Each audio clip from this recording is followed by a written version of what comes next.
Hello mga B! For today's video nga po, samahan nyo kami. Dahil alam nyo ba, biglang no? Biglang nakilanit. Bigla kami napapunta dito mga B para lang maki-birthday. Biglaan lang po talaga. Lumalakas na naman yung ulan habang nagvo-voice over ako dito. Kaya pasensya na po. Habang papunta nga po kami, sakto meron kaming nadaanan dito na pinya. Kaya yun, napabili na po muna kami ang saktong-sakto lang.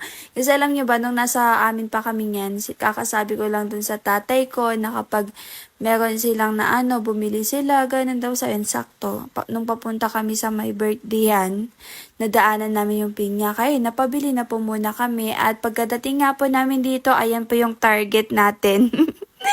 Yung lechon, ay target pala namin yung mga bihala. Bakit ko ba kayo sinasama? O, di ba? Ayos lamot. Magkikikain na naman po kami. Tingin sa lechon, wag sa aso.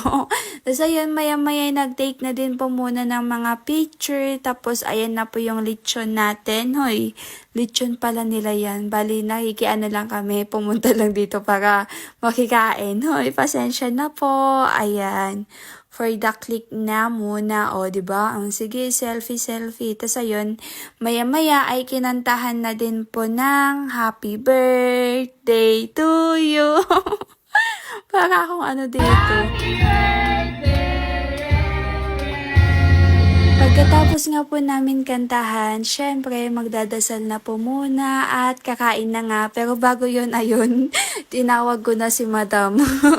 Si Ma'am Rose. Kasi alam niyo kasi nung una, medyo nahiya ako mga babe, papapicture ako, picture kami, ganyan, para naman merong for gifts. For gifts talaga no. Alam niyo naman ako, mahilig sa no. Tsaka ayun kasi, minsan lang din kami mapadpad dito mga bika yun. Nung una talaga nahihiya ako na magpicture kami, ganyan, tas ayun, hanggang sa sinantabi ko na po muna yung hiya ko. At ayun, nakipagpa-picture na nga din ako. Para naman ayan, at ayan,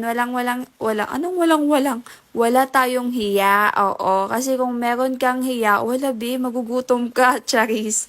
Oo, tama naman. Kaya naman tignan nyo, ang dami kong kinuha mga first batch pa lang yan. Meron pang kasunod yan.